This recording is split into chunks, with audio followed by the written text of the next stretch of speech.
Good morning and welcome to the Angry Astronaut. So, once again, I wish I could bring everybody better news on what the NASA Office of Inspector General may have discovered about SLS, but every time they do any sort of investigation into this troubled rocket, they find more and more problems. And usually those problems come in the form of expense. And once again, we're looking at a project that's going billions of dollars over budget. A project that was already billions of dollars over budget and now has racked up another $6 billion worth of overcharges. So how is it getting to this point? What is causing this rocket to be so damned expensive? Is it just a matter of corruption? Is it the kind of contract that NASA signed with Boeing and others in the first place? The kind of contract that essentially allows a company to go way the hell over budget if the project demands it, and they can essentially get away with it. Not only do they get away with it, they also get paid bonuses for doing a horrible job. Well, this time, and this is something that we've talked about before, it comes in the form of engines. These RS-25s, these new RS-25s, which are supposed to be improved, but the improvements are coming in the form of manufacturing techniques and 3D printing, things that are supposed to be improving the efficiency and the cost of the manufacture of these things. Well, this is where the additional expense is coming from. The RS-25 is a fantastic engine, the way it was done in the old days, and apparently whatever improvements they're introducing right now, which by the way make the engine to where it can no longer be reused, well, it seems to also be making it insanely expensive. Is Congress going to continue supporting this project given the state of affairs, given how much of the taxpayers' money has been plowed into this useless thing, and how much more money can the taxpayers be expected to spend on it before we finally get sick of the whole thing and somebody pulls the plug? And also, is there a way to bring the costs down? Is there any way that the next investigation from the NASA Office of Inspector General can actually show a reduction in cost rather than another increase? Well, the answer is yes. There are ways to get this rocket more affordable, and I'm going to lay all of that out for you, along with the ugly details from the NASA OIG in just a moment.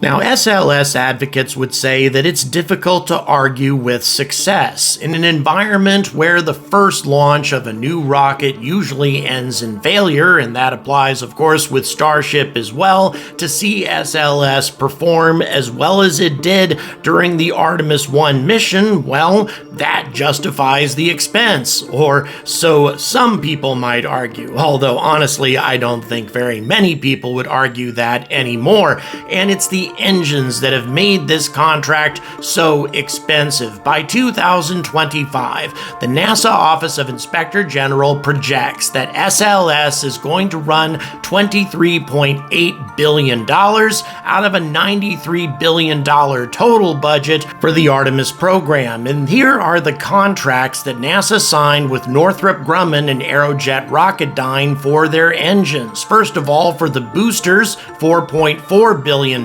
and then booster production and operations contract, $3.2 billion, and that's from June 2020 till December 2031, and then adaptation on the RS-25 engines, $2.1 billion, and then RS-25 restart and production, $3.6 billion.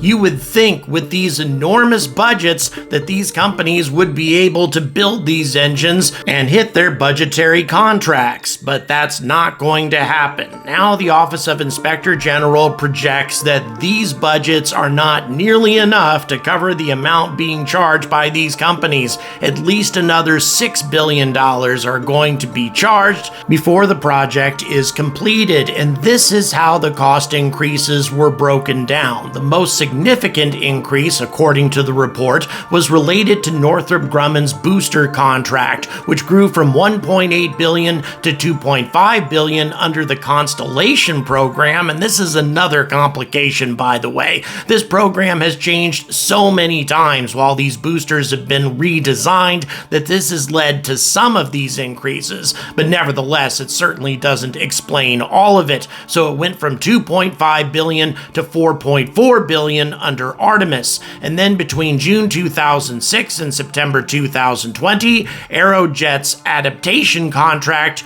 grew from $1.1 billion to $1.5 billion, and then later to $2.1 billion. And then the RS-25 restart and production contract grew from $1.2 billion to $3.6 billion, tripling the budget for this particular part of the contract. And as a result of these cost and schedule increases under these contracts, the OIG is calculating that NASA is going to spend $13.1 billion through 2031 on boosters and engines. $13.1 billion. To put that into perspective, that's more than double the cost that NASA is spending on the Blue Origin and SpaceX HLS systems combined, which, by the way, both require their own rockets in order to be able to deploy them, which means the engines for SLS are costing more than an entire launch system and an entire human landing system provided by two companies put together. And even if they had gone with, say, Dynetics, which was a more expensive solution because Jeff Bezos wasn't providing tons of his own money, or Elon for that matter, it still would have been far more expensive than the entire solution that would have required rockets as well as a lander. So how the hell did all of this happen? Well, one of the obvious reasons is the fact that NASA didn't go for a fixed price contract as they have been doing lately, allowing these companies to run insanely over budget without a great deal of management or oversight. And also, NASA's procurement staff is simply inadequate to deal with contracts of this size, according to the report, which makes NASA very easy to take advantage of, especially if you're dealing with companies that don't have a great deal of business ethics practices, which apparently include Northrop Grumman and Aerojet Rocketdyne. Like many government departments, the procurement division for NASA has limited staff size and experience, limited supervisory review, inadequate procurement management, and a poor contract definition. In other words, they had a hard time establishing exactly what these companies were supposed to be building, because keep in mind, the project did change several times. Now that's something you can't blame on these companies, but nevertheless, it has contributed to a very significant cost increase, although in my opinion, the majority of the cost increase is simply due to these companies taking advantage of a cost-plus structure. Oh, and you want to hear something that's going to make you really angry? After failing to meet cost targets and after failing to meet production targets as far as timelines are concerned, what kind of ratings did these companies receive from NASA? Well, from 2015 to 2019, NASA rated Northrop Grumman as very good and excellent, despite the agency paying $253 million in cost overruns associated with their work during this time frame.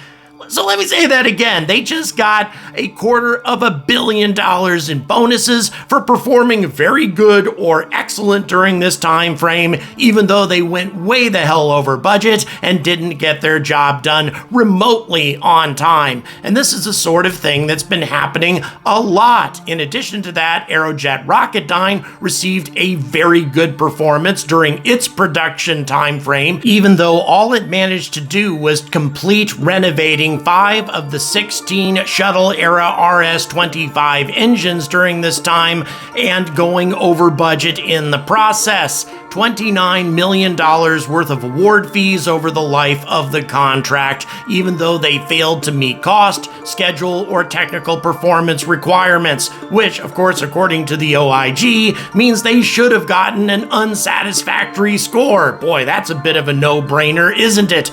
But apparently not according to government agencies with unlimited funding, or at least government agencies that behave like they have unlimited funding. Once again, it's obvious to see that NASA's procurement division is being taken advantage of by companies who don't seem to be very interested in the long-term success of the program. So what have they actually managed to achieve with the engines that are coming after the shuttle-era RS-25s? Well, given the fact that we're not going to be reusing the engines anymore, and I find that to be incredibly frustrating, the idea is to reduce the production costs as much as possible. And to be fair, they implemented a wide variety of different processes to try to bring the cost down, such as applying additive manufacturing, also known as 3D printing, reducing the number of parts in the new production engine, and using more efficient manufacturing practices borrowed from Aerojet Rocketdyne's RS-68 engine development for the Delta IV. And the end result of that was to reduce the cost per engine from $104.5 million to $70.5 million.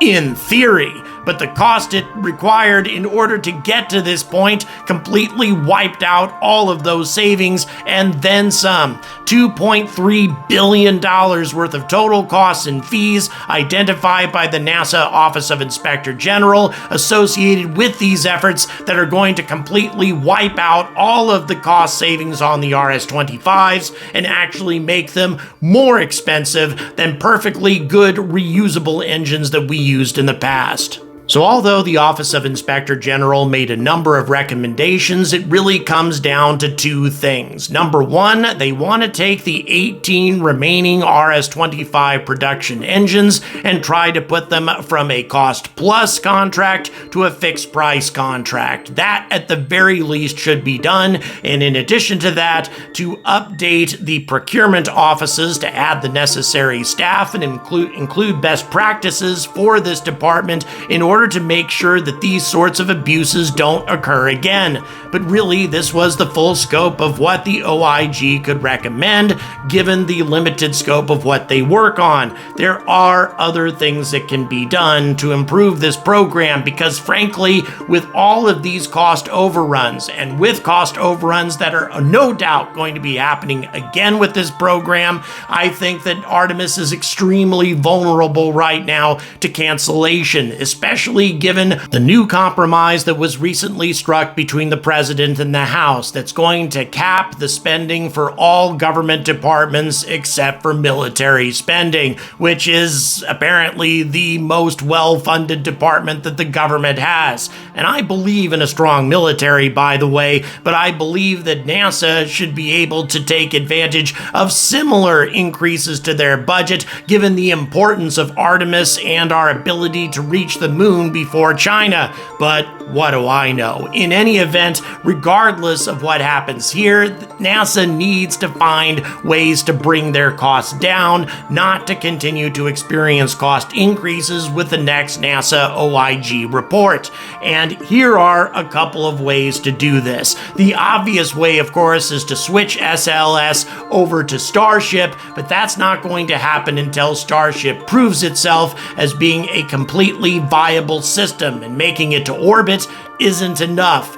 Being refueled in orbit isn't enough. It's going to have to demonstrate that it can reach the moon and land on the moon before we're going to be able to completely replace the SLS system with Starship, and that could take years. In the meantime, NASA should consider resurrecting some of the alternatives to the systems that are currently being used with SLS. An alternative booster, for example. They had a wide variety of companies working on a booster competition years ago, including Dynetics, who were designing an upgraded version of the Saturn V F1 in order to make a liquid booster. By the way, the video I put out a few weeks ago about this particular project is linked at the end of this video. Alternatives to the overpriced solutions being delivered by Aerojet Rocketdyne to Northrop Grumman should at least be explored, if for no other reason, to give an incentive to these companies to bring their costs down on future manufacture of these engines, especially on the upgraded boosters that are going to be used for the SLS Block 2. In addition to that, we should start resurrecting the idea of looking at reusability, especially for the boosters. Have a look at this innovative glider design that the Soviets were going to use with the Energia boosters in the future. Yeah, they were intending to reuse the boosters by having them deploy glider wings after they separated from the main stage and then to land further down range. In theory, depending on how much altitude SLS manages to achieve before the boosters separate, they might be able to glide all the way to Europe, or perhaps loop around as depicted here and land back somewhere in Florida. Regardless, there are engineering solutions to expendability, which is one of the major things that are going to make SLS expensive no matter what sort of corrective actions are taken. And another obvious action that NASA should take is to take advantage of some of the modifications that are being made for the SLS Block 1B, specifically the Universal Stage Adapter and the Exploration Upper Stage. The Exploration Upper Stage is going to be using 4 RL-10 engines, which are going to allow the rocket to carry a lot more cargo, even when it's carrying a crewed Orion capsule as well. A total of an additional 11 tons worth of cargo along with the Orion at the same time. As I pointed out when I was advocating going for the Alpaca lander, an unfueled Alpaca could be carried in the Exploration Upper Stage and Universal Stage Adapter, meaning that it would only require a single refueling tanker in order to put the lander down on the moon. One launch, one landing. And now that Blue Origin has won this contract, NASA should direct Blue Origin to try to make their lander a little bit more like the Alpaca, at least as far as size is concerned. Make it small enough to fit inside the Exploration Upper Stage and Universal Stage Adapter. It's not like this is a small space. Look at the Universal Stage Adapter that I got a chance to see in person, by the way, over at the Dynetics facility. That video, by the way, also linked at the end of this one. It is very large indeed, but unfortunately not big enough to accommodate the Blue Origin solution. Therefore, in order for Blue Origin to deploy this new lander, they're going to need the new Glenn to launch it in the first place, and then on top of that, an entirely new refueling tanker being designed by Lockheed Martin. Do you really think that this is going to be an affordable solution in the long run? And expense is just going to be an extremely important part of this solution in the future. And given the size of these new HLS landers, we really don't need this space for much of anything else. The Universal Stage Adapter is unnecessary given how much cargo Blue Moon is designed to take to the lunar surface. You don't need SLS carrying additional cargo what you need SLS to do is to carry a lander inside the Universal Stage Adapter, so we don't need any more launches, and to simplify the process and reduce the expense as much as possible. Now sure, the Blue Origin solution may have only cost $3.9 billion on the front end, but that's only for Artemis 5. That's actually almost as much money as NASA is paying SpaceX for Artemis 3 and Artemis 4. What sort of long-term expenses do we think we're going to have with Blue Moon if it requires all of these launches every time you want to set down on the moon once?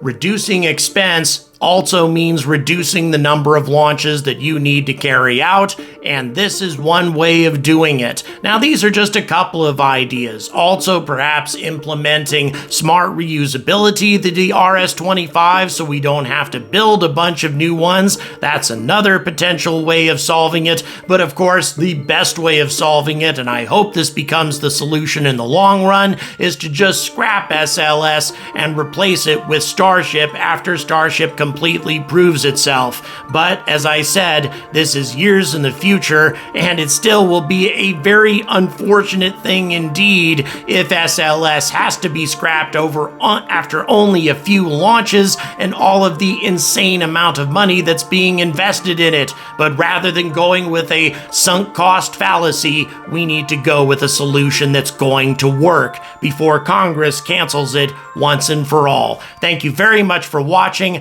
Please smash that like, hit that subscribe. Please check the description for various ways to support this content. And as always, stay angry about space.